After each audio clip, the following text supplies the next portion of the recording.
क्या आपको बार बार छींकें आती हैं? क्या आपकी नाक बंद रहती है? आपकी नाक से पानी जाता है? यदि ये लक्षण आपको हैं तो हो सकता है आपको नाक की एलर्जी हो। नाक की एलर्जी को डॉक्टरी भाषा में एलर्जिक राइनाइटिस कहते हैं। कृपया इस वीडियो को अंत तक देखिए। नाक की एलर्जी से संबंधित मैं आपको कारण, सावधानियां और इलाज बताऊंगा। आगे जाने से पहले मेरी आपसे एक हम्बल रिक्वेस्ट है कि मेरा चैनल सब्सक्राइब कर लें।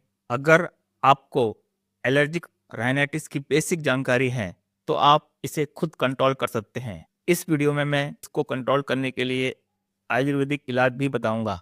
प्रकृति ने हमें बीमारियों से लड़ने की अद्भुत क्षमता दी है। इस अंदरूनी क्षमता को हम इम्यून सिस्टम कहते हैं। जब भी कोई बैक्टीरिया या वायरस हमारे शरीर में पहुंच जाता है तो ये इम्यून सिस्टम उससे लड़ने की प्रक्रिया शुरू कर देता है और उस बैक्टीरिया या वायरस को खत्म कर कर समाप्त कर कर ही दम लेता है। तो ये तो परिचय हुआ इम्यून सिस्टम का। कुछ लोगों का इम्यून सिस्टम बहुत ज्यादा सेंसिटिव होता है। वातावरण में उपस्थित कुछ सामान्य चीजों को खतरा समझकर उनसे लड़ने के लिए तैयार हो जाता है। ऐसी सामान्य चीजों को हम एलर्जन कहते हैं। ये एलर्जन हमारे वातावरण में और हमारे आसपास रहते हैं। जब वातावरण में मौजूद एलर्जन हमारी नाक में घुसते हैं तो हमारा इम्यून सिस्टम उन एलर्जन को पहचान कर उनसे मुकाबला करने के लिए हिस्टामिन नाम का केमिकल छोड़ता है। यह केमिकल मास्ट सेल्स द्वारा छोड़े जाते हैं। ये मास्ट सेल्स हमारी नाक की एपिथेलियम में रहते हैं। एपिथेलियम यानी नाक की अंदरूनी परत। ये हिस्टामिन मास्ट सेल्स द्वारा छोड़े जाते हैं। ये हिस्टामिन एलर्जन को नाक से बाहर फेंकने में जुट जाते हैं। या तो फिर छींकों द्वारा नाक से बाहर फेंकने की कोशिश करते हैं या फिर ज्यादा म्यूकस बनाकर नाक बहने के द्वारा। जिनकी फैमिली में अस्थमा या एलर्जी की हिस्ट्री होती है उनको एलर्जिक राइनाइटिस होने की संभावना ज्यादा रहती है। किस मरीज को किस एलर्जन से एलर्जी है उसके हिसाब से उसको एलर्जिक राइनाइटिस के लक्षण आते हैं।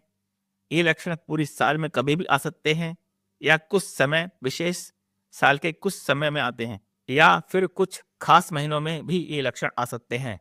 सीजनल एलर्जी पोलन ग्रेन्स यानी कि पराग कणों के द्वारा होती है। जब फसल कटती है उस समय पोलन ग्रेन्स फसलों के द्वारा, पेड़ पौधों द्वारा छोड़े जाते हैं। ये सीजनल एलर्जी उत्तर भारत में मार्च और मई में देखी जाती है या फिर सितंबर अक्टूबर में देखी जाती है। यानी कि फसल कटने के टाइम पर यह सीजनल एलर्जी उत्तर भारत में देखी जाती है। जानवरों, डस्ट माइट, फफूंद से होने वाली एलर्जी साल में कभी भी परेशान कर सकती है। डस्ट माइट यानी कि धूल मिट्टी में रहने वाले छोटे कीटाणु। ये डस्ट माइट कपड़ों में, चादरों में, गद्दों में, दरी में, पर्दों में रह सकते हैं। जब भी किसी व्यक्ति के संपर्क में ये आते हैं तो एलर्जी का कारण बन जाते हैं। फफूंद के कीटाणु भी एलर्जी का कारण बनते हैं। फफूंद हमेशा नमी वाले स्थानों में पाई जाती है। जो व्यक्ति नमी वाले स्थानों में अधिक रहते हैं उनको फफूंद की एलर्जी अधिक देखी जाती है। पैक्ट डेंडर से एलर्जी साल में कभी भी हो सकती है।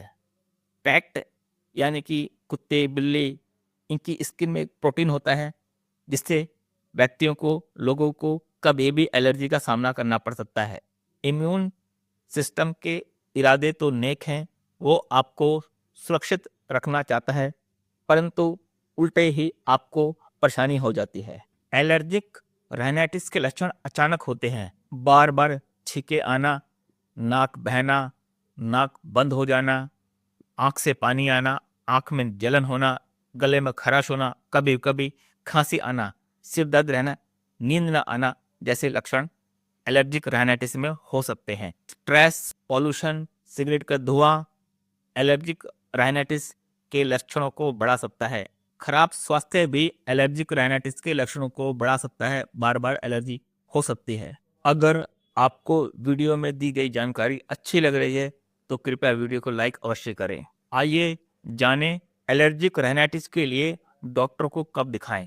जब आपके काम पर असर पड़ रहा हो, बच्चे की पढ़ाई सही से नहीं हो पा रही हो या आपको नींद सही से नहीं आ पा रही हो तो एलर्जिक राइनाइटिस के लिए आपको अपने डॉक्टर से परामर्श अवश्य लेना चाहिए। आइए अब इसका इलाज जान लेते हैं। सबसे पहले जिस एलर्जन से, जिस चीज से आपको एलर्जी है उससे बचना चाहिए।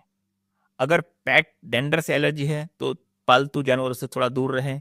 धूल मिट्टी से एलर्जी है तो धूल मिट्टी से थोड़ा बचने की कोशिश करें। फफूंद से एलर्जी है तो नमी वाले स्थानों में ना रहें। आपको पोलन ग्रेन से यानी कि पराग कणों से एलर्जी है तो फसल कटने के समय अपने रहने का स्थान बदल दें। फसल कटने वाले स्थान से थोड़ा दूर चले जाएं। ऐसे सावधानियों को बरत कर आप एलर्जिक राइनाइटिस के लक्षणों को कम कर सकते हैं, उससे बच सकते हैं।